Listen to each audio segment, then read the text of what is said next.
आप देख रहे हैं देश के नंबर 1 चैनल न्यूज 365। तो अब चलते हैं आज के 50 फटाफट खबरों की ओर। गुजरात सरकार में सभी 16 मंत्रियों ने 16 अक्टूबर को मुख्यमंत्री भूपेंद्र पटेल को अपना इस्तीफा सौंप दिया। आरजेडी ने भोजपुरी अभिनेता और गायक खेसारी लाल यादव को छपरा से उम्मीदवार बनाया। तेज प्रताप यादव ने अपने भाई तेजस्वी के उम्मीदवारों के खिलाफ महुआ से खुद सहित 21 उम्मीदवारों की सूची जारी की। प्रशांत किशोर की जनस्वराज पार्टी ने बिहार के राघोपुर में चंचल सिंह को टिकट दिया। केंद्रीय गृह मंत्रालय ने मणिपुर में हुई हिंसा की घटनाओं की जाँच के लिए एक विशेष टीम गठन किया है। बिहार में सीट शेयरिंग को लेकर चल रहे विवाद को सुलझाने के लिए राहुल गांधी ने लालू यादव से फोन पर बात की। बीजेपी और कांग्रेस दोनों ने अमेठी में अपनी राजनीतिक गतिविधियां बढ़ा दी है। यहाँ चुनाव की तैयारी जोर शोर से चल रही है। कर्नाटक के मुख्यमंत्री ने अल्पसंख्यकों को 15% आरक्षण देने की घोषणा की, जिससे राज्य में राजनीतिक विवाद बढ़ गया है। युवा क्रिकेटर अभिषेक शर्मा ने ICC player of the month का खिताब जीता है। ईडी ने मनी लॉन्ड्री और वन्य जीव अपराध से जुड़े मामले में यूट्यूबर एल्विस यादव के खिलाफ चार्जशीट दायर की। लुलू में एक डॉक्टर को अपनी ही पत्नी के एथोसिया का ओवरडोज देकर हत्या करने के आरोप में गिरफ्तार किया गया। संभल हिंसा के मुख्य आरोपी को विदेश में ट्रेस किया गया और उसे भारत लाने की प्रयास जारी है। केरल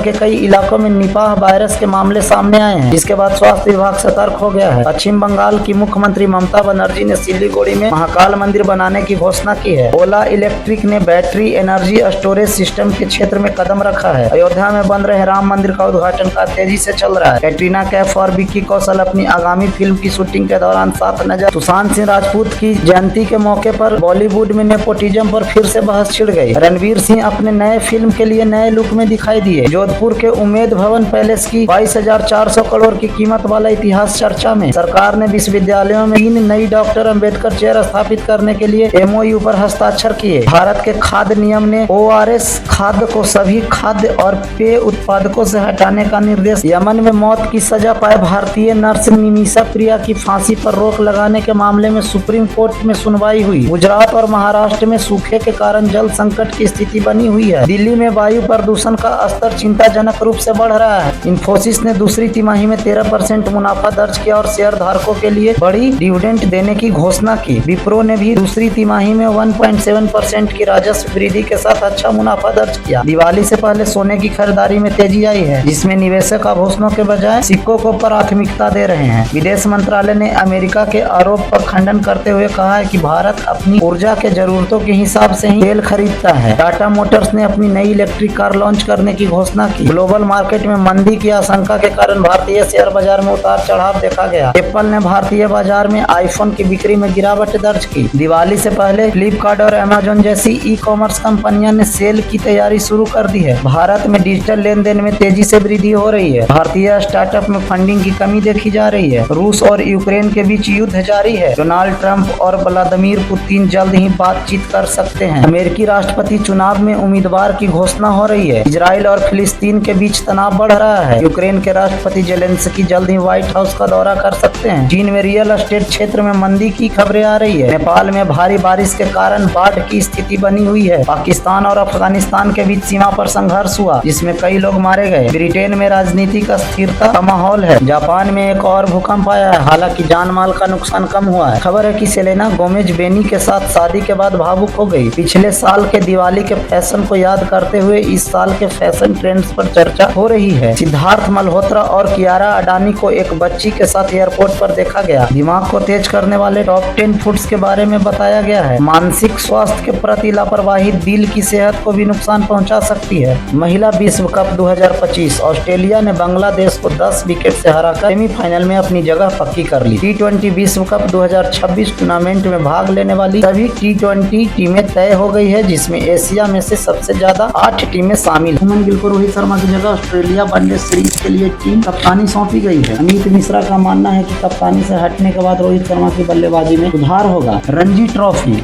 अर्जुन तेंदुलकर के 2 साथी खिलाड़ी ने दोहरे शतक बनाए हैं। एक ने 205 और दूसरे ने 213 रन, जिससे गोवा का स्कोर 500 के पार हो चुका। अन्य खेल कॉमनवेल्थ गेम्स 2030 अहमदाबाद के राष्ट्रमंडल खेलों की मेजबानी के लिए तैयार है।